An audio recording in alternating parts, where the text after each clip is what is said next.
নমস্কার বন্ধুরা, আমার রান্নাঘরে আপনাদের সবাইকে স্বাগত। আজ আমার রান্নাঘরে বানানো হচ্ছে চিকেন রিস্তা। এটা খেতে ভীষণ ভালো হয়, আমাদের ঘরে সবাইকার খুব পছন্দ, তাই আমি এটা আপনাদের সামনে নিয়ে এলাম। এটা আমাদের ঘরে মাঝে মধ্যেই হয়। এটা হলো কাশ্মীরি ডিশ। তো চলুন কীভাবে বানিয়েছি এটা আপনাদের একবার দেখিয়ে দিই। এখানে নিয়ে নিয়েছি বোনলেস চিকেন, এই যে দেখছেন। তো আমি আরেকটু ভালো করে চেক করে নিচ্ছি কোথাও হাড় রয়ে গেছে কিনা। তো দেখলাম মোটামুটি নেই, তাও আরেকবার ভালো করে একটু দেখে নেব। তবে জানেন তো, এটা মিক্সিতে খুব একটা পেশা হয় না। এটা হামাল দিস্তা আছে না, পাথরের হামাল দিস্তায় করে ভালো করে ছেঁচে এটা বানানো হয়। তো যেই কটা ছিল দেখছেন কতটা মিহি হয়েছে। এটা আরেকটু আমি দিয়ে দিচ্ছি, একসাথে এতটা দিলাম না, মিক্সিতে ঘুরতে অসুবিধা হবে। তা আমি সবগুলোই দিয়ে দিলাম এখানে। তবে একটার মনে হচ্ছে হাড় রয়ে গেছে, এই যে দেখছেন। এটা আমি একটু বার করে নিই। তো দেখুন, এটা বার করতে বেশ অসুবিধা হচ্ছে, তা বার করে নিলাম এটাকেও। এরপরে এর মধ্যে দিয়ে দেবো আমি বাটার অবশ্যই দিতে হবে। আর একটু আমি বাটার এখানে দিয়ে দেবো। আর মাংসের মধ্যে যদি ফ্যাট থাকে তাহলে সেটা রেখে দেবেন, ফেলে দেবেন না। তো আমি এটা প্রথমেই ফেলে দিয়েছিলাম, তো আমি দিয়ে দিলাম এখানে আরেকটু বাটার। আর এখানে দিয়ে দেবো লং, আর দিয়ে দিলাম হাফ চামচের মতন জিরে। খুব ভালো করে এটা মিক্সির মধ্যে পিষে নিতে হবে। এটা আমার পেশা হয়ে গেছে।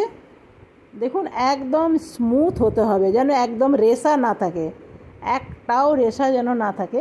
রেশা থাকলে কিন্তু ভালো হবে না, শক্ত হয়ে যাবে।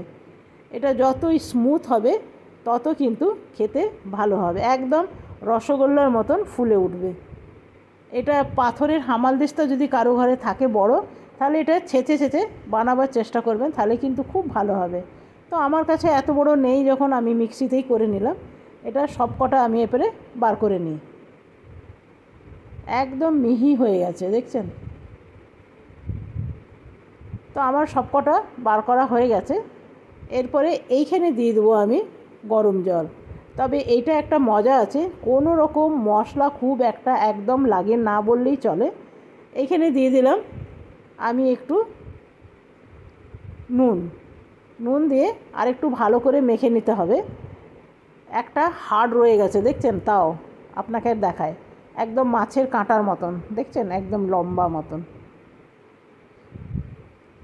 আর এটা মেখে প্রায় 2 ঘন্টার মতন আপনাকে ফ্রিজে রেখে দিতে হবে। দিলাম একটু গোলমরিচ।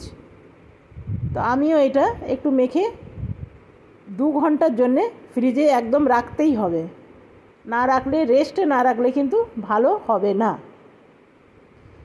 তো দেখুন আমার প্রায় 2 ঘন্টা পর আমি ফিরে এলাম। আর এগুলো একদম বলের মতন করে নিতে হবে, এই যে এইরকম। সাইজটা আপনার উপরে কীরকম রাখবেন, তো আমি এই রকম করে করলাম। তবে আমারটা 2 ঘন্টা নয়, আমারটা প্রায় 1.5 ঘন্টার কাছাকাছি আমি রেখেছিলাম, এর চেয়ে বেশি আমি রাখলাম না। আমি সব কটায় একটু হাতে করে জল লাগিয়ে নিতে হবে, দিয়ে একদম ছোট্ট বলের মতন করে নেব। এটা খেতে ভীষণ ভালো হয়, আর এটা খুব একটা মশলা পড়ে না, খুব কম মশলার ভিতরে এটা হয়ে যায়। তো দেখুন মোটামুটি আমার সবগুলো পাকানো হয়ে গেছে। এবারে জলটা যে ফুটছে জলের মধ্যে এটা দিয়ে দিতে হবে। তো সবগুলোই আমি একটা করে ছেড়ে দেবো, একটা করে ছাড়বেন, কিন্তু একসাথে সবগুলো দেবেন না। এখানে দিয়ে দিলাম ধনে গুঁড়ো, দিয়ে দিলাম জিরে আর লঙ্কা, ঝাল লঙ্কা, দিয়ে দিলাম একটু কাশ্মীরি লঙ্কা।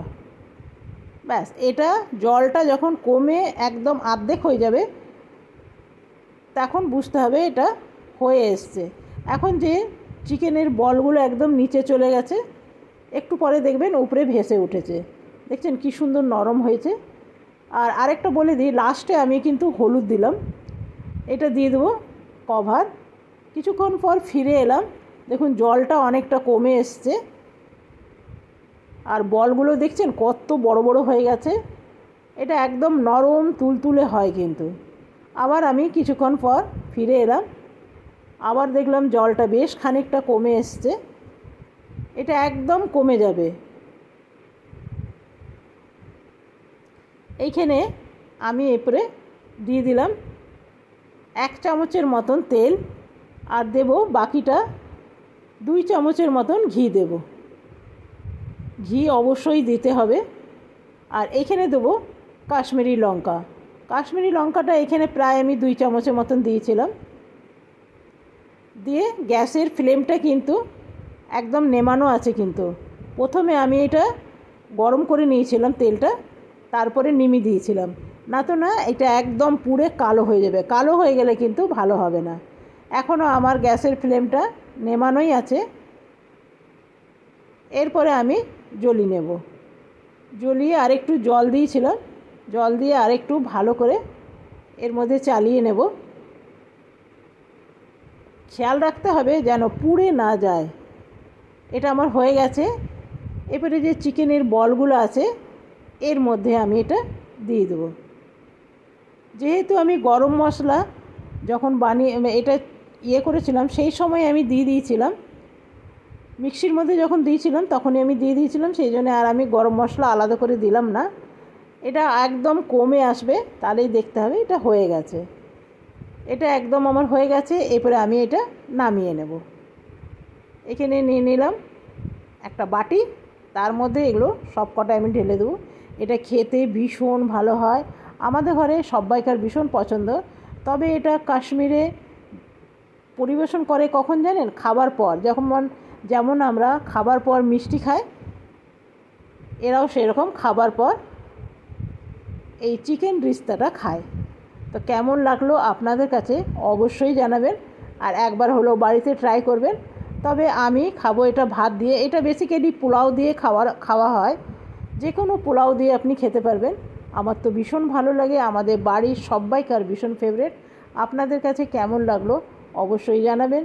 যদি ভালো লেগে থাকে একটা লাইক করতে ভুলবেন না। আজকের মতন এখানেই শেষ করলাম। ধন্যবাদ।